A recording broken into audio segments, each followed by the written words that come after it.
슬적부터 찢어지게 가난한 집에서 살았습니다. 그때 당시야 전쟁이 끝난 지 얼마 안 된 시기였기 때문에 몇몇을 제외하고는 다 같이 가난하게 살던 시기였죠. 얼마나 가난했었냐면 제 앞에 두 명 있던 오빠들 중 한 명과 제 손아래 여동생이 못 먹어서 시름시름 앓다가 별것도 아닌 잔병으로 세상을 떠날 정도였습니다. 지금은 의학이 발달하고 다들 잘 먹고 잘 사는 시대가 되어 치료도 쉽고 아예 걸릴 일이 없는 병이 됐죠. 아무튼 사남매였다가 그렇게 오빠와 저만 덩그러니 남고 말았습니다. 오빠는 제 오빠여서 하는 말이 아니라 정말로 똑똑한 사람이었어요. 집안의 장남으로서 부모님이 일을 나가시면 저를 돌봐야 한다는 책임감도 있었고, 집안을 일으켜 세우기 위해 공부해야 한다는 학구열도 있었죠. 저는 여자였기 때문에 학교에 다닐 수 없었지만 오빠는 학교에서도 저희 동네에서도 또래 애들에 비해 제일 어른스럽고 똑똑한 사람이었어요. 아무것도 없던 집안에서 제가 남편을 만나 무사히 시집 갈 수 있었던 것도 오빠가 제 뒷바라지를 해줬기 때문이었습니다. 오빠는 저를 시집 보내기 위해 밤낮 없이 일하며 당시에 아파서 누워 계신 아버지 대신 아빠 노릇을 톡톡히 했습니다. 제 남편은 오빠의 친구이자 오빠와 함께 비누 공장에서 일하는 사람이었어요. 그러다 보니 오빠와 함께 저희 집에 들르는 일이 잦았는데 그때마다 저와도 몇 번씩 이야기를 나눠서 결혼 전부터 이미 친숙한 사이였죠. 그러다 남편이 제게 조심스럽게 감정을 표현해왔고 남편이 싫지 않았던 저도 좋다고 해서 결혼할 수 있었습니다. 오빠는 자기의 가장 친한 친구와 아끼는 여동생이 결혼한다고 하니까 당연히 엄청 좋아했고요. 모두가 축하하는 결혼이기는 했어도 남편네 집안 역시 저희와 마찬가지로 어렵기는 매 한 가지였기 때문에 결혼하고도 이 지긋지긋한 가난은 제게서 떠날 생각을 안 하더군요. 저도 닥치는 대로 허드렛 일이나 삭바느질 일을 했는데 그래봤자 겨우 입에 풀칠하고 마는 수준에 그쳤어요. 그러던 차에 첫 아이가 생겼고 저와 남편은 누구보다 기뻐하며 새로운 생명의 탄생을 기대했습니다. 없는 살림에도 불구하고 10달 동안 지극정성으로 보살폈어요. 성별은 나중 문제고 일단 건강하게만 태어나라 생각했는데 그것도 사치였는지 아이는 죽은 채로 태어났어요. 분명히 들려야 할 아이 울음소리가 안 들리는 걸 알고 출산의 고통으로 정신이 없는 와중에도 뭔가 잘못됐다는 걸 본능적으로 알 수 있었죠. 산파와 함께 아이를 같이 받아주던 새언니도 아무 말 없이 눈물만 뚝뚝 흘리고 있었어요. 저도 아이가 죽은 걸 알고는 힘없이 누운 채로 한참을 울었습니다. 바깥 세상 한번 제대로 보지 못하고 뱃속에서 눈 감은 아이에게 죄책감이 들었어요. 너무 미안해서 한동안 밥도 제대로 먹지 못할 정도였습니다. 그런 저를 보며 남편은 슬프지만 힘을 내야 한다고 곁에서 계속 위로해줬어요. 사실 그때만 해도 아이를 잃는 일처럼 부부 사이에 비극적인 일이 생기면 일방적으로 남편한테 소박맞는 일이 흔했거든요. 그런데도 불구하고 남편은 잃은 아이보다는 제 몸과 마음의 회복을 최우선으로 생각했었죠. 이렇게 남편이 섬세하고 사려 깊은 사람이었기 때문에 나름대로 아이를 잃은 슬픔에서 빨리 극복할 수 있었다고 생각해요. 덕분에 저희에게는 다시 새로운 기회가 찾아왔죠. 제가 또 임신을 한 거였어요. 이번에는 어이없이 소중한 아이를 잃는 일이 생기지 않도록 집안에서까지 발걸음 하나하나 조심했어요. 남편은 저번 아이가 떠난 이유가 영양 부족이라고 생각했던지 없는 형편에도 퇴근하고 빈손으로 돌아오는 법이 없었습니다. 그 귀한 고기 반찬도 먹고 그때만큼은 가난을 잊을 정도였어요. 그런 노력 덕분이었는지 저는 아들을 무사히 출산하게 되었습니다. 전에 한 번 잃었던 경험 때문이기도 했고 일단은 첫 아들이었으니까 저도 남편도 정말 그 아이 하나만 바라보고 살았습니다. 다행히 아들은 건강에 아무 이상 없이 무럭무럭 자라주었어요. 임신했을 당시 고기를 먹은 보람이 있었죠. 그 후로 다른 아이가 생기지는 않았지만 그래서 그나마 하나 있는 아들이라도 배곰지 않게 할 수 있었던 것 같아요. 아들은 처음에는 말이 빨리 늘지 않아서 혹시나 무슨 문제가 있나? 많이 걱정했었는데 다행히 커가면서 말도 제잘제잘 곧 자라게 되더군요. 지금이야 외동아들 외동딸인 집안이 많지만 그때는 다들 생기는 대로 낳거나 최소 2명, 3명 이상씩은 낳았으니 아들은 동네에서 몇 없는 외동아들이었죠. 다른 아이들은 다 형제자매가 있는데 자긴 혼자이니 자주 외로워하기도 했지만 그때마다 저한테 와서는 어리광을 피우고 저는 아들이 심심하지 않게 온 신경을 다해 보살펴주고 그랬었습니다. 조금 커서는 아무래도 오냐오냐 키운 탓인지 제멋대로인 경향이 있긴 해도 공부 하나는 자기 외삼촌을 닮아 잘 해내더군요. 아이가 똑똑하고 뭐라든 간에 재능이 있다는 소리를 듣다 보니 부모 입장에서 뭐든 해주고 싶은 게 당연했지만 또 그놈의 가난이 아이 앞길을 막더군요. 그때쯤 아이의 고등학교 진학을 앞두고 담임선생님이 찾아와서는 제게 이렇게 말했어요. 이 시골 구석에서 공부시키기보다 형편만 된다면 서울로, 그게 아니라면 최소한 큰 도시에서 공부시키는 게 좋을 것 같습니다. 기훈이는 공부에 재능이 있어요. 분명 큰 사람이 될 겁니다. 그 말을 듣고는 고민에 빠졌죠. 아이의 미래를 위해서라면 시골보다 도시에서 공부시키는 게 당연히 좋겠죠. 그걸 몰라서 안 하고 있나요? 돈 때문에 못 하고 있는 거지. 아이도 이미 담임선생님께 이야기를 들었는지 자기를 도시로 보내달라고 저와 남편에게 부탁하는 겁니다. 솔직히 저희 형편에 너무 부담스러워서 아무래도 안 될 것 같다는 식으로 이야기가 나오고 있었는데 아이가 한스럽게 말하더군요. 가난한 거 이제 지긋지긋해. 공부하겠다는데 왜 그것도 안 된다고 하는 거야? 다른 부모님한테서 태어났으면 어떻게든 보내줬을 텐데. 이렇게 말하고 한숨을 쉬면서 방을 나가는데 충격적인 말에 저와 남편 모두 아이를 다그치는 것도 있고 넋이 나간 채로 눈만 깜빡거렸습니다. 아이 입에서 저런 말까지 나오게 될 줄은 몰랐거든요. 이대로 아이에게 죄 많은 부모로 남기는 싫어서 저희 오빠네 집으로 가서 돈을 꾸었어요. 오빠네 집도 넉넉한 형편은 아니었지만 저희 부부보다는 사정이 아주 조금 나았거든요. 그렇게 빌린 돈으로 결국 아들을 도시로 보냈습니다. 아들은 가끔 편지를 하거나 집에 찾아왔어요. 그리고 공부하러 가야 한다고 서둘러 떠났죠. 그래도 돈까지 빌려가며 아들을 멀리 공부시키러 보낸 보람은 있었어요. 담임선생님도 괜한 말을 한 건 아니었는지 아들은 계속 공부를 잘 해냈거든요. 이대로 아들이 대학까지 잘 들어가면 더 바랄 것이 없겠다 하는 와중에 또다시 비극이 찾아왔습니다. 제가 아까 오빠랑 남편이 비누공장에 함께 다니고 있다고 말했잖아요. 이때까지도 비누공장에 함께 다니고 있었는데 그 비누공장이 폐기름으로 비누를 만드는 공장이었어요. 돈은 나중에 여유 생길 때 갚아도 된다던 저의 오빠의 말에 한사코 괜찮다고 최대한 빨리 갚겠다고 했던 남편이 자주 야근을 했었습니다. 그런데 밤에 그 공장에 불이 난 거예요. 일을 못해서 잘린 예전 직원이 앙심을 품고 불을 지른 거였는데 남편도 그 시각에 공장에서 일하고 있었던 거죠. 분명 밤인데 나처럼 동네가 훤하길래 무슨 일인가 싶었는데 밖에 나오자마자 기름이 타는 냄새가 진동을 하더군요. 남편이 있는 공장에 불이 났다는 걸 알고 미친 듯이 달려가 봤지만 이미 남편은 숨을 거둔 상태였어요. 다행인지 불행인지 저희 오빠는 감독관으로 직급이 조금 높은 편이라 야근을 안 하고 가족들끼리 집에서 늦은 저녁을 먹고 있었기 때문에 무사할 수 있었죠. 졸지에 남편을 어이없이 떠나보내게 된 저는 혼자 살 자신이 없어 아들이 있는 도시로 갈까 하다가 괜히 공부하는 아들에게 짐이 되기 싫어서 오빠의 제안으로 오빠네 집에 머물게 되었습니다.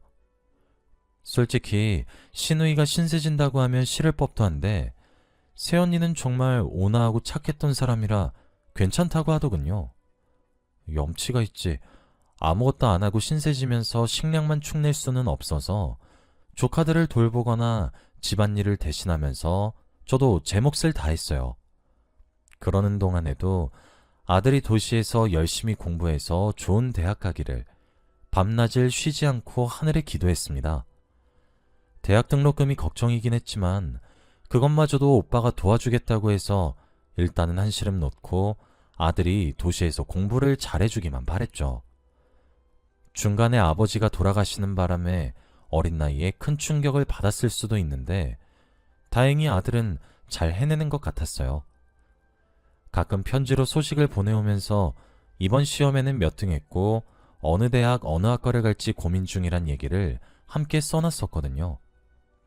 오빠와 새언니에게는 아이가 늦게 생겨 조카들이 아직 중학생에 불과했기 때문에 아들의 중학교 담임 선생님이 큰 사람이라고 될 거라고 말했던 것처럼 아들이 집안을 일으켜주길 기대하고 있었어요. 조카들 키우기도 빠듯할 오빠도 저희 아들의 가능성을 믿고 주기적으로 생활비나 교육비를 계속 보내주고 있었죠. 한동안 대학 입시로 바빴을 아들은 편지를 하지 않고 있다가 오랜만에 보낸 편지에 명문대에 합격했다고 적어놓았더군요. 시골에 남아있던 모두들 잔치라도 열어야 하는 거 아니냐고 난리법석을 떨었습니다. 어려운 환경에도 굴하지 않고 열심히 공부해서 명문대까지 가준 아들이 너무 자랑스럽고 고마웠어요.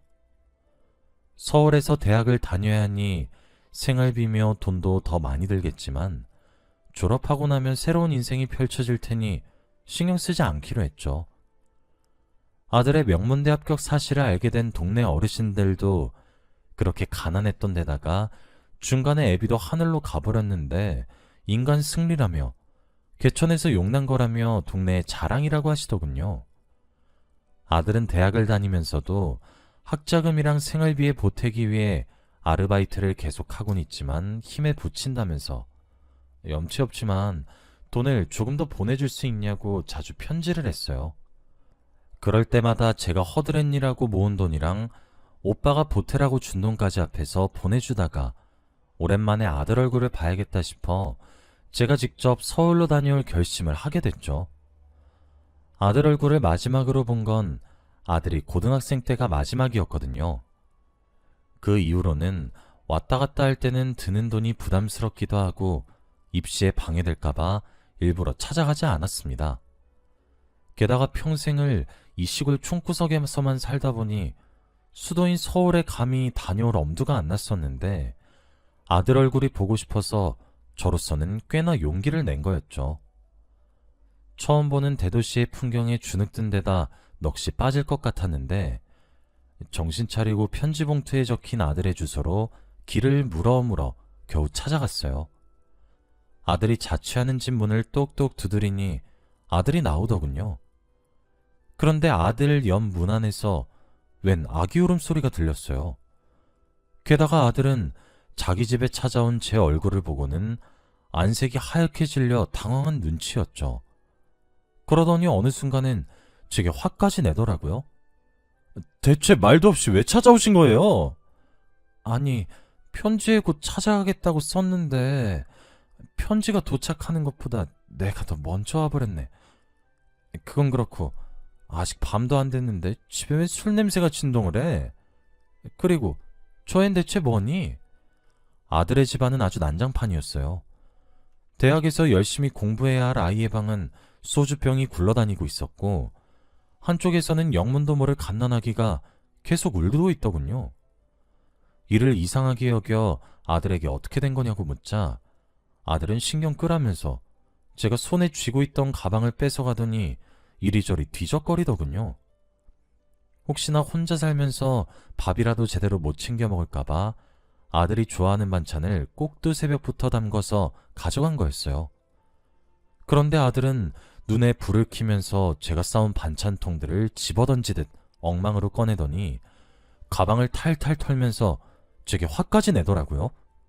뭐야, 내가 저번 편지에 부탁한 돈 안 들고 오셨어요? 이런 쓸데없는 거 말고 제가 생활비 부탁드렸잖아요. 그러면서 발로 반찬통을 툭툭 차더군요. 아들의 태도에 저도 조금 화가 나서 엄한 목소리로 지금 뭐 하는 짓이냐고. 아들이 부탁하는데 엄마가 그럼 돈 안 들고 왔겠냐면서 시골에서부터 누가 훔쳐갈까 고이 들고 온 돈을 품에서 꺼냈습니다. 그랬더니 아들은 잽싸게 휙 낚아채 가더군요. 제가 봉투를 열어 돈을 세고 있는 아들에게 학교는 잘 다니고 있는 거냐고, 저에게는 대체 뭐냐고 집요하게 묻자 아들은 제 말이 귀찮다는 듯 밀치며 웃으면서 말하더군요. 나 대학 안 가요. 아니, 대학에 입학한 적 없어. 고등학교 들어가 보니까 나보다 날고기는 애들이 천지더라고. 그래서 공부에 흥미 잃었어. 근데 나도 먹곤 살아야겠으니까 그동안 거짓말 친 거예요. 저 얘기는 나도 몰라. 갖고 놀던 여자애가 내일 하면서 어제 버리고 갔어. 제가 알던 공부 잘하고 착하던 아들이 아닌 것 같았어요. 제가 모르는 사이에 아들은 백수건달이 다 되어 있었습니다. 아들은 돈을 다 샜는지 돈 봉투를 자기 주머니에 집어넣고 다시 방문을 나서려고 하더군요. 제가 아들을 붙잡고 어딜 가냐고 물으니 아들이 대답했습니다. 술집이요. 그 얘기를 듣고 제가 너 정말 왜 이래? 원래 아니랬잖아. 그동안 내가 너를 어떻게 키웠는데 하늘에 계신 아버지 보기 부끄럽지도 않아? 하고 애원하자 아들은 신경질을 내면서 제게 소리 지르더군요. 어떻게 키우긴 뭘 어떻게 키워? 가난해서 아무것도 못 해준 주제. 난 앞으로 거지 부모 필요 없으니까 없는 셈 치고 사세요. 정말 내 인생 도움되고 싶으면 나 찾지 말라고. 알겠어? 아들은 그러고 나가서 돌아오지 않았어요. 애당초 아들 방에는 소주병 말고는 아무것도 없었기 때문에 아예 돌아오지 않을 작정인 것 같았죠. 순식간에 아들의 아이인 것 같은 갓난아기와 저만 그 좁은 방에 버려졌습니다. 어쩌다가 일이 이렇게까지 흘러간 건지 믿기 힘들었어요. 수중에 돈도 거의 없고 믿고 있던 하나뿐인 아들도 이제 행방을 모르니 먼저 간 남편에게 미안하고 인생이 고달파서 그냥 저도 확 남편 뒤를 따라갈까 생각했습니다. 그때 아들이 남기고나 아기가 엉엉 울더군요. 그 울음소리에 정신을 차렸던 것 같아요. 이대로 죽을 수는 없다고 생각을 했고 아이를 혼자 내버려둘 수 없다고 생각했죠. 얼마 남지 않은 돈으로 겨우 고향으로 돌아와 오빠네 부부에게 사실을 알렸습니다. 그동안 오빠도 아들에게 돈을 보탰기 때문에 아들 잘못 키운 내 죄가 크다고 오빠랑 새언니에게 사죄했어요. 한없이 착한 사람들이라 또 제게 괜찮다고 하더군요. 돈은 다시 벌면 된다고. 그나저나 아이는 어쩔 거냐는 물음에 제가 키우겠다고 답했어요. 손주일지도 모르는데 그냥 내버려둘 수는 없다고요. 손주가 아니더라도 아기는 죄가 없잖아요. 그렇게 손주를 떠맡아 기르면서도 중간중간 아들 생각으로 눈물을 흘리긴 했습니다. 그래도 아들이라고 가끔씩은 그 천하의 불효자 놈이 보고 싶기도 했고 가끔은 어떻게 이럴 수가 있는지 원망하기도 했죠.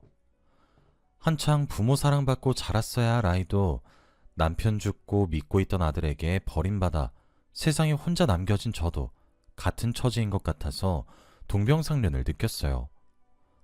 아들의 핏줄은 맞았는지 손자는 자라면서 아들의 얼굴을 쏙 빼다 박은 것처럼 닮더군요. 게다가 머리 좋은 것까지 닮아서 손자도 학교 다니면서 영재 소리를 자주 들었어요. 손자가 상처받지 않도록 손자에게는 부모님이 불의의 사고로 돌아갔다고 전해줬습니다.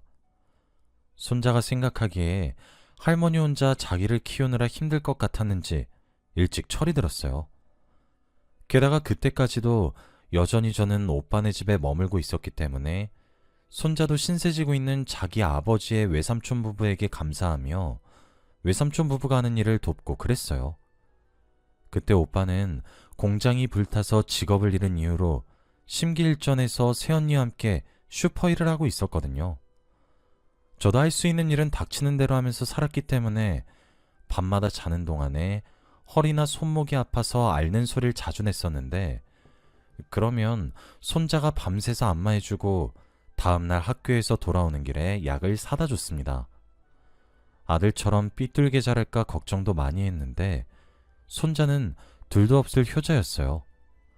그런 손자는 공부도 소홀히 하지 않아 고등학교까지 졸업하고 전액 장학금을 받으면서 유명 한의대에 입학했어요.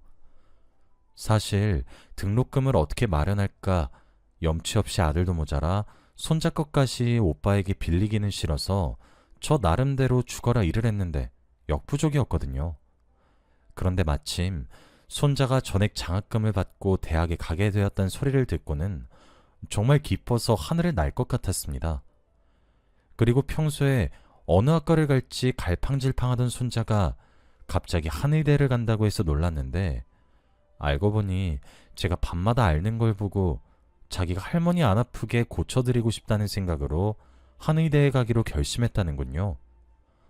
입에 풀칠하기도 어려운 집에서 태어나 첫 아이도 사산하고 겨우 얻은 하나뿐인 아들은 어떻게 사는지도 모르는 데다 남편은 먼저 떠난 지 오래인데 정말 하늘이 이래도 사는지 보자 싶을 정도로 시험하려 드는 줄 알았는데 쥐구멍에도 볕들 날이 있다고 끝까지 견디니 행복이란 게 찾아오긴 하는가 봅니다. 손자는 지금 대학을 졸업하고 자기만의 한의원을 차리기 위해 준비 중이에요. 제 허리랑 손목도 손자가 주기적으로 침을 놔줘서 이제는 더 이상 아프지 않습니다. 그동안 오빠 일도 잘 풀려서 저희 가족 모두 밥 걱정 없이 살게 된 지는 좀 됐습니다. 가난해서 참 억울하고 슬픈 일 많았지만 이제는 다 옛날 얘기가 되어버렸네요.